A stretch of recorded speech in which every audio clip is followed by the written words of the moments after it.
Joining us today on MSUEagles.com is the new head football coach at Morehead State, Rob Tenyer, and we've said multiple times his 13th year overall with the program, moving into the big chair for the 2013 campaign. And Coach, there have been a lot of preseason accolades that have been flowing through the website, and several of them have been collected by returning running back Reese McShare from Danville, Kentucky, and your top returning tackler, Jordan Hendricks, at the linebacker position, who started playing high school ball in Kentucky and moved up to Ohio. But talk about those two men and then maybe a couple other guys that we could look for in terms of returning players that you have big expectations for this year. Sure. Well, we'll start with Reese, obviously, because I recruited Reese and was fortunate enough to lure him here to Morehead State.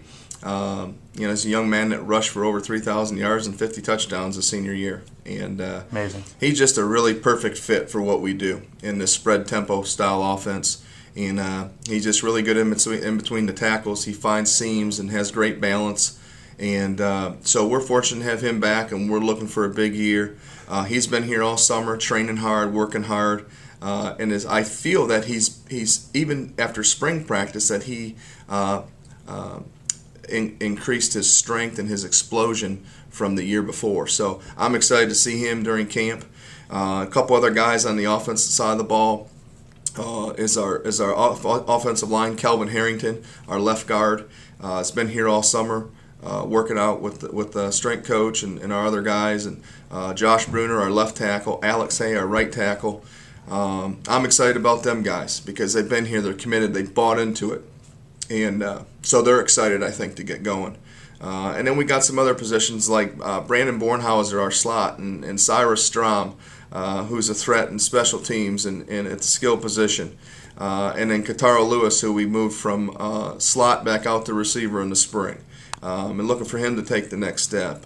And so those are some guys that stick out for me on offense. Defensively, Jordan Hendricks being our leading returning tackler and also broke the all-time tackle record at MSU last fall.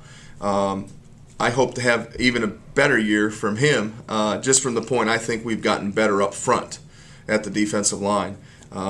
So Jordan is an athletic type Mike linebacker. He's probably really a Sam playing Mike, but he's real rangy. He gets to the ball. He can run, and he's been here as well this summer working out. And then up front, of course, you can't go without mentioning those guys. You got Ronald Cooper and Aaron Meadows and Justin Cox and Rob Lewis, and we got a few young guys there, maybe even a few freshmen that may be able to come in and possibly spot play and work their way into a travel squad. So, and then on the back end, you got John Coleman, who'll be a senior, free safety, was a team captain for us last year. Mike Jackson, who's our strong safety. And then we've got some guys, Trey Watkins at our cornerback position, had a real nice spring for us, and we're looking for him to be that lockdown guy for us. So obviously it's all new. We've given up a lot of points on defense the last few years. So it's, we've changed the mentality, the culture on that side of the football. Schematically, it's from top to bottom different, and I think it's a good fit from a personnel standpoint. I think sometimes it's real easy. You go into it and say, this is what I want to run. And then you realize, boy, I don't have the personnel to do that. So Coach Burnett and that side of the football and Coach Wright and Coach West, those guys have done a great job. And I think we've adapted to our personnel, and I think that's what's going to allow us to progress and improve week to week defensively. You've been part of 4 Pioneer Football League South Division championships from 02 to 05 as an assistant coach. Past 2 years as an offensive coordinator, I think we counted 29 school records on the offensive side of the ball, which is very amazing. And I think you're nearly 30 All-PFL selections and guys you've worked with directly at your position and your side of the ball. I know, Coach, this place means a lot to you. You have a lot invested here. The majority of your coaching life has been spent here at Morehead State. But wanted to ask you and commend you a little bit on your attempt and your efforts and the entire staff reconnecting with the campus community and people of Eastern Kentucky who have an interest in Morehead State athletics, and most importantly the alumni base, because it had started to fall apart a little bit and there wasn't as much involvement. And I know you've reached out personally to a lot of those people, and for instance at the spring game you had a huge group of alumni, and you also had a nice post-game get-together, and there were about 2,000 people overall at that game, which was impressive as well. Sure. And the neat thing about that, Matt, is we had we had players from the 50s, the 60s, the 70s, the 80s, the 90s, and then guys that came through here and during this century when I was here. So that's pretty exciting. Obviously, that's something that we want to build on. And for me, I'm continuing to try to rekindle, rejuvenate that alumni base, and we've put stuff on our website addressing that. We want former players to get online and update their contact information, and so when we do send things out regarding season tickets and some fundraisers and things we'll be doing moving forward and alumni functions, we want them to be aware of that. We want them to be proud to come back, because this campus has changed tremendously over the last 10 years. And when people come back, they get pretty excited. They see the upgrades in our football facilities, and the dormitories on campus, and the new rec center, and the space science building, and so that was important to me. And I think when you talk about college football, even my alma mater, I check the paper every week, or get on the internet to see if they won their football game. Mm-hmm.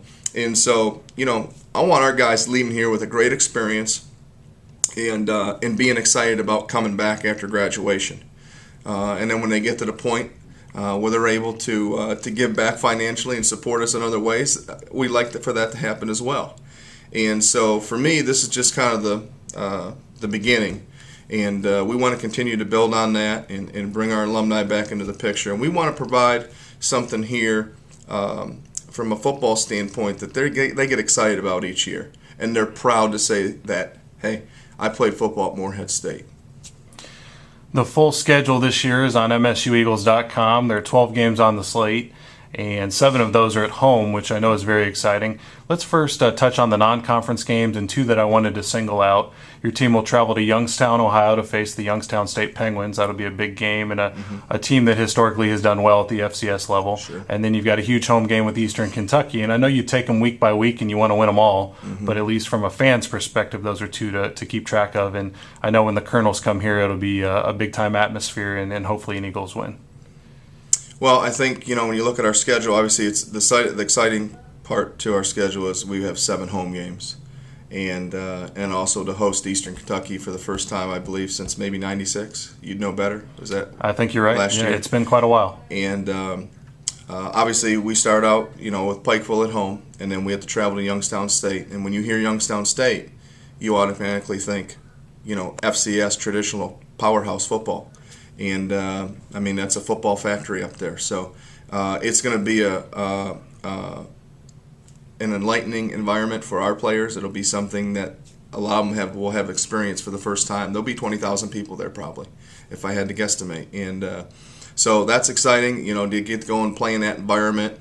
And it's a challenge. It doesn't matter if they have their full scholarship and their Missouri Valley football team. We're going to prepare to win. We're going to go up there. We're going to try and play hard. And hopefully in the fourth quarter we have a chance to win the game. But the very most important game is that third game, that Jacksonville game. That's our first conference game, and that's the earliest we've ever played a PFL game. Now, the last 4 champions have not been undefeated in this conference. But when you play someone that's picked that high in the conference preseason poll that early, it's going to do a lot for your season. I'm not saying it's going to make it or break it, but it's going to be a big game, and we're going to prepare for that game and travel down there and give it our all. And then, of course, Eastern Kentucky at home, and for a night game is pretty exciting. And we've played them tough the last couple times we've played them, and actually had a chance to win both games in the fourth quarter. And again, on paper, they're a team that should probably come in here and beat us. And but I think our kids will be energized for that game. They'll be excited about the challenge. And I hope the environment that we can create in Jane Stadium will keep us in that game. Sure. You touched on the Pioneer Football League. Probably 3 things that come to mind for me as kind of somebody who's been involved with the program for the past couple of years. Number 1, a very competitive league.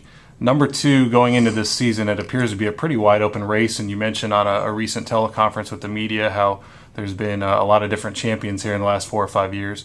And then now, for the first time, I guess ever, the Pioneer Football League with an automatic bid to the NCAA playoffs, which is huge.